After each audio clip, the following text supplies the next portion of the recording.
the Leader of the Opposition thinks that maternity pay is excessive and would go back to the failment that puts hundreds of thousands of children into poverty. Kemi Badenoch, the Leader of the Opposition. Thank you, Mr. Speaker. And can I echo the sentiments of the Prime Minister? The thoughts of the whole House will rightly be with the family of Lance Corporal Hooley, who tragically died supporting Ukraine in her fight for freedom. Can the Right Honourable Gentleman tell the House why are his own MPs describing him as a caretaker Prime Minister? Mr. Speaker, my own MPs are very proud. We've just passed a budget which protected our public services and our NHS. No austerity which brought our NHS to the ground. We've created the conditions for economic stability with the headroom we need. And, Mr. Speaker, we're concentrating on the single most important issue for families up and down the country, which is the cost of living, by taking £150 off their energy bills. That's in addition to the £150 for the 6 million of the poorest household. We're concentrating on what matters to the country. She's trying to save her job. Mr. Speaker, let me answer the question for the Prime Minister. He's being called a caretaker because everyone can see that he's lost control of his party. And this lot, they're all so busy trying to replace him. Order. Sorry? Can I just say the same people are making the same noises they made last week? I did say last week it wasn't the right time. I wouldn't do it this week. So please, let's not carry on with the way we left it last week. Kemi Badenoch. Mr. Speaker, they can make as much noise as they like. We all know that this lot are so busy trying to replace him that they've taken their eyes off the ball. Let's start, Mr. Speaker. Wait for it. Let's start with the Energy Secretary, who wants to recycle himself as leader. He said he'd cut families' energy bills by £300. Can the Prime Minister tell the House how much have energy bills fallen by since the election? Well, Mr. Speaker, I'm very pleased to say we're taking £150 off energy bills. I can also tell her that that's on top of the £150 we've taken off last year for the 3 million poorest families, now for 6 million poorest families. Mr. Speaker, she talks about leaving. The problem for us, last week, Order. Mr. May, I've told this side. I'll now tell this side. We don't need the pantomime auditions anymore, please.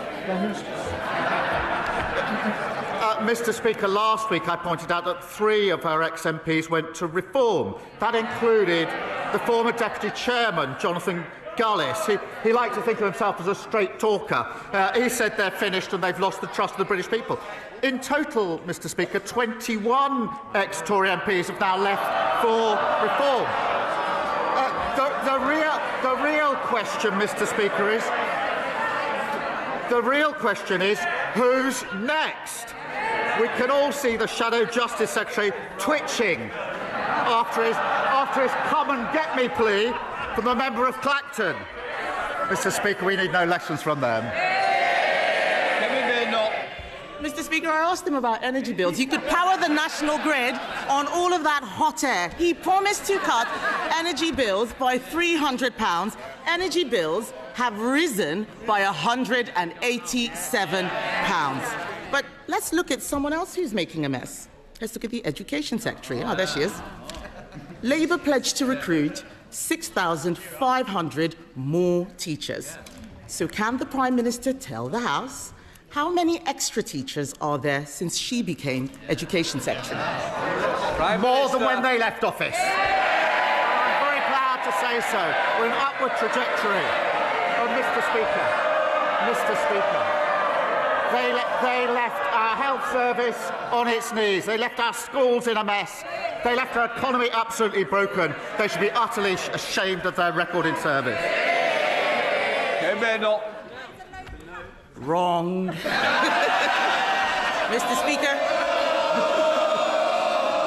Mr. Speaker, there are now 400 fewer teachers since she came into office. She's shaking her head. It's on the DFE website. Does she not check it once in a while? I can understand that the Right Honourable Lady is angry. We're all angry at the mess she's making. The Prime Minister doesn't know what's going on in energy. He doesn't know what's going on in education. Does he know anything about what's going on in the Home Office? Last year, the Prime Minister promised to recruit 13,000 more police officers. How's that going? Prime Minister. 3,000 more by the end of March, and we're rising on police numbers. Mr. Speaker, they left the Home Office. The criminal justice system is utterly broken. Sir Brian Leveson has said on that. They lost control of our borders. They lost control of every single department. And she's obviously spent the morning rehearsing for the Liz Truss show. She's probably going to be the guest star next week. Both of them talking about how Liz Truss was 100% right. But what Liz Truss said was the Conservatives need to take... No, they don't want to hear it. The Conservatives need to take responsibility. The Conservatives need to take responsibility for their 14 years of failure. That was Liz Truss, their former leader. So perhaps she'll heed that, get up and say sorry. Kemi Badenoch. Wrong again. I asked him how many police officers. There are now 1,300 fewer officers than at the election. So, Mr. Speaker, I don't know if the Home Secretary wants his job, but I do read that she's having conversations with Tony Blair because he's already given up on the Prime Minister. Why don't we talk about the Health Secretary? Let's see how he's doing. We do know he definitely wants the job. He said he'd end the doctor strikes. So can the Prime Minister tell the House how many appointments have been lost to strike action since last July? Mr. Speaker, they left the NHS an absolute mess, with the highest waiting lists on record and the lowest confidence in the NHS ever. The Health Secretary said he would do 2 million extra appointments. He hasn't done 2 or 3 or 4. He's done 5 million extra appointments. That is because we invested in the NHS. What did they do? Having broken it, they voted against that investment. They should hang their heads in shame.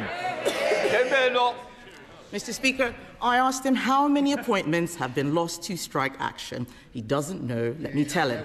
We have lost 93,000 appointments to strikes since the Health Secretary gave doctors a massive pay rise. It's the truth. I know they wouldn't know the truth if it punched them in the face, but I'm telling them the truth. It is no wonder that we read this morning that the former Deputy Prime Minister has said about the Health Secretary she'd rather stick pins in her eyes than be on his golden ticket. And, Mr. Speaker, the Prime Minister congratulates himself on 5 million extra appointments.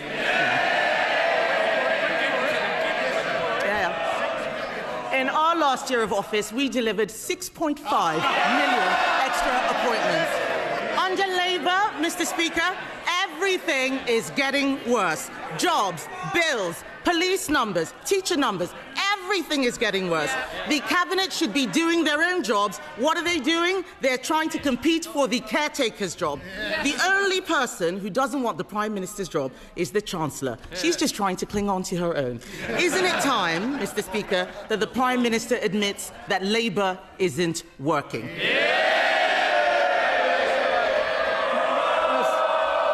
Mr. Speaker, she's living proof you can say whatever you like when nobody is listening to anything you have to say.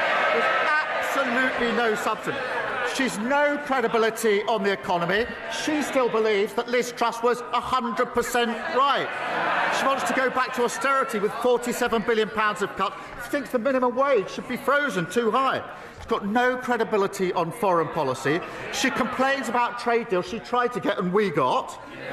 She says that we should stay at home and not attend NATO or the G7. On issue after issue, she's clinging on to reform. That's not leadership, it's weakness. No wonder so many are leaving her party. They know there's absolutely no reason to stay.